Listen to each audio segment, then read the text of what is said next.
World premiering, introducing for the first time, Pew News. The most legitimate news source on the internet.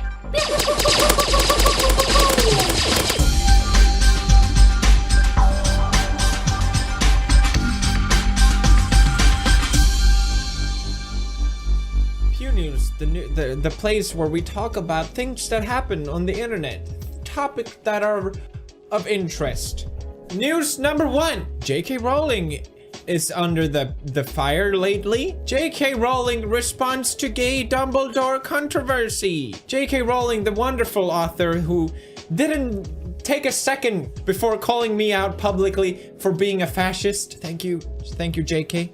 Basically, what happened was that J.K. Rowling, the queen of afterthought, after writing 7 books, she thought it would be nice that if Dumbledore, without any hint in any of the 7 books, that Dumbledore, one of the main character, was a homosexual. A nice little afterthought, you know.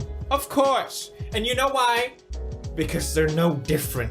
That's why. That's how genius I am. Because they're no different from normal people. That's why I don't even have to write it in. I will, however, take all the glory for being so forward-thinking. You are welcome. So now that the new movies are coming out with Dumbledore's past, or his previous character as young, it was exposed that none of that will be shown. Dumbledore will in fact not be displaying that he is into boys. And J.K. Rowling sort of responded to people's criticism about this. People weren't too happy, kind of calling her out for her hypocrisy that, hey, I thought you said that he was a homosexual character, then why isn't he all of a sudden? And J.K. responded with, I'm gonna mute you. That's how you know someone responds well to criticism, when she won't even listen to it. J.K. Rowling, which of course also so progressively thought, yes, Hermione was actually black, as clearly evidence all over her 7 books displayed. Like here. And here. Here's the tragic case of me actually agreeing with Polygon.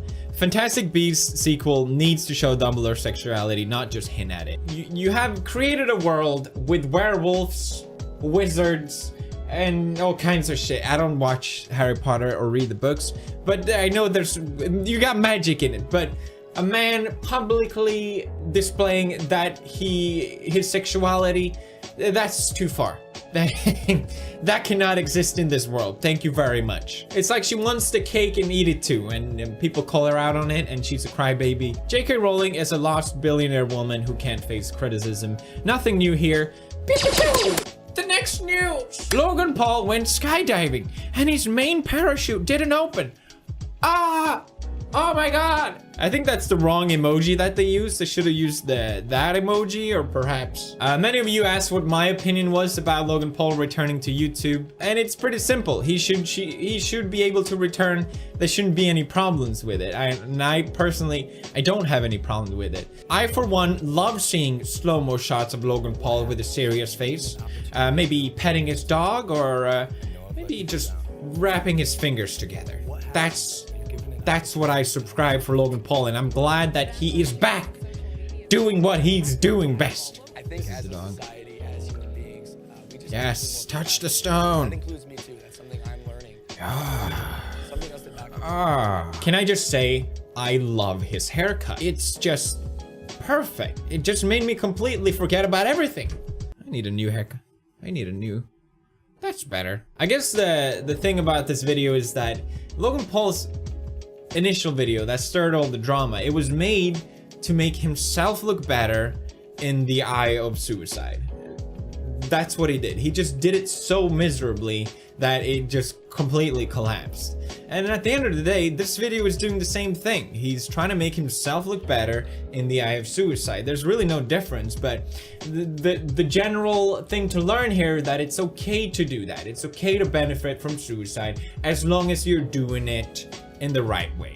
One important note that I got from the video was that he met up with this gent that survived from jumping off the Golden Gate Bridge, which is obviously it doesn't happen, and he was met with instant regret, and he uses that to speak out against suicide, and it's a great story, and it's great that he's getting featured. Basically, when I was doing my media storm, everyone told me to do this exact same thing. Everyone told me you need to meet with people, you need to travel around the world to interact and show people that you've learned. You need to appear on interviews. And I just personally felt that that was very disingenuous. It seemed like I'm obviously just doing it to repay my image, or to repair my image. I'm not doing it out of pure good intention, which sort of spoils it completely for me. And I just thought that's just disingenuous. I don't want to do that. I would rather just show people that I've changed through my videos and time. He also did an interview with ABC with Michael. Michael, I'm 22 years old. I'm gonna be honest with you, Michael. Michael, I've gotten to meet Michael. So he's 100 yards away from the parking lot.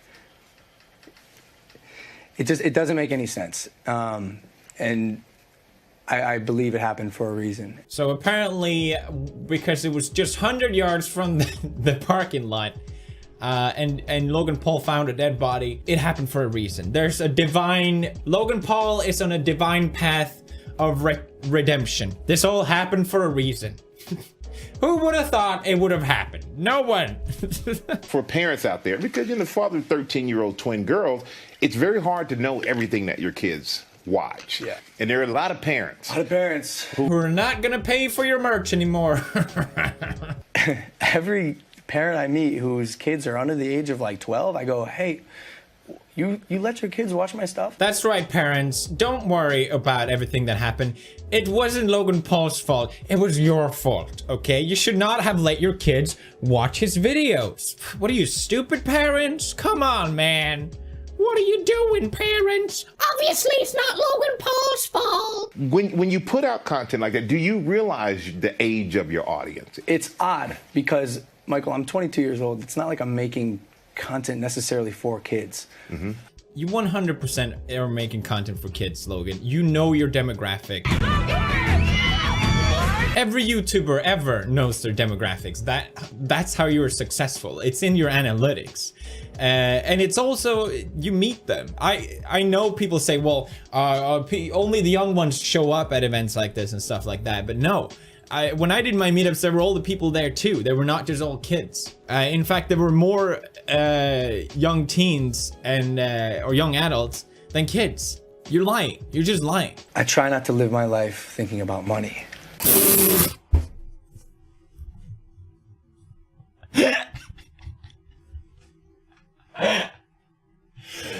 I'm sorry, what? Can you repeat that, please? I try not to live my life thinking about money. Mm-hmm.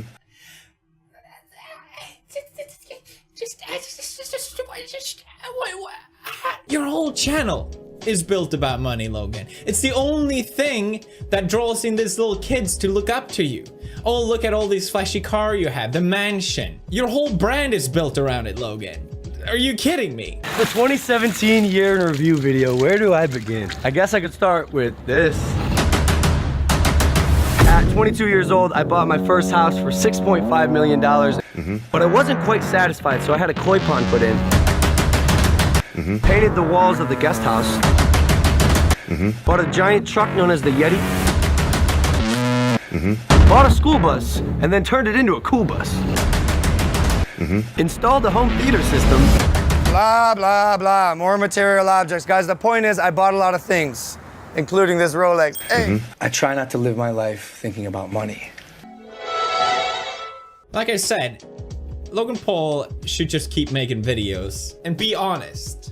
That would be my advice. And as long as he's not, I'm gonna call him out on it. Now, which brings back to this headline. Logan Paul went skydiving and his main parachute didn't open. He posted on Twitter that he had to cut away his main parachute because it didn't open, and he had to use the blue reserve parachute. Remember the guy that jumped off the bridge and survived? Well, now Logan Paul has someone that he can relate to it. Normally, I would think better of people, but seeing Logan Paul's behavior, and I think I'm someone that can understand this sort of mentality, where you're just dishonest. I really truly think that he just jumped with the second parachute.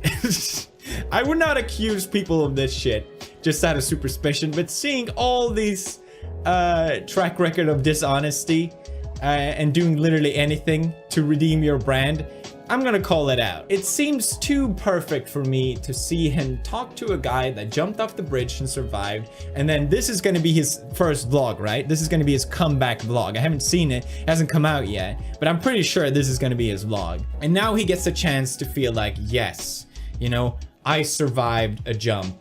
Now I feel the same way. And if you think I'm crazy, people are already saying it. Maybe now you'll stop seeing suicide as a joke. First, you have this video, and this is very specific thing happens in relation to it. Obviously, Logan knows his next vlog is gonna have to be important. It's gonna have to have some sort of message. He can't just keep making videos and move on. I'm not buying it.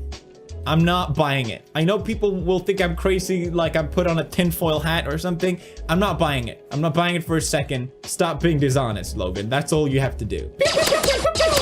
Next news. Pew news. That's right, we have more.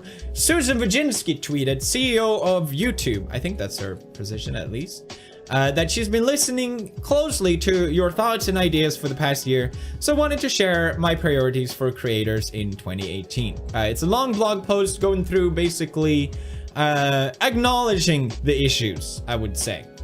She sort of spices on some good bits here and there, like not everything is bad. Hey, they have super chat now, and in 2017, the number of creators making 6 figures grew by 40%, so it's not all bad.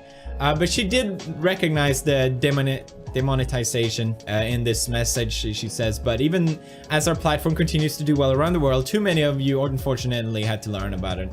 New word in 2017, demonetization. It's nice to have it acknowledged at least. It would be nicer to see what is going to be done. I think a real good course of action would be to stop letting people have this guessing game with YouTube. You're gonna have to start filling people in on what is going on and why, for example, a video gets demonetized. Whenever my video gets demonetized, I have to play this guessing game of what caused it. What was it in this 10-minute video that wasn't allowed? Was it because I said Dorian at that point?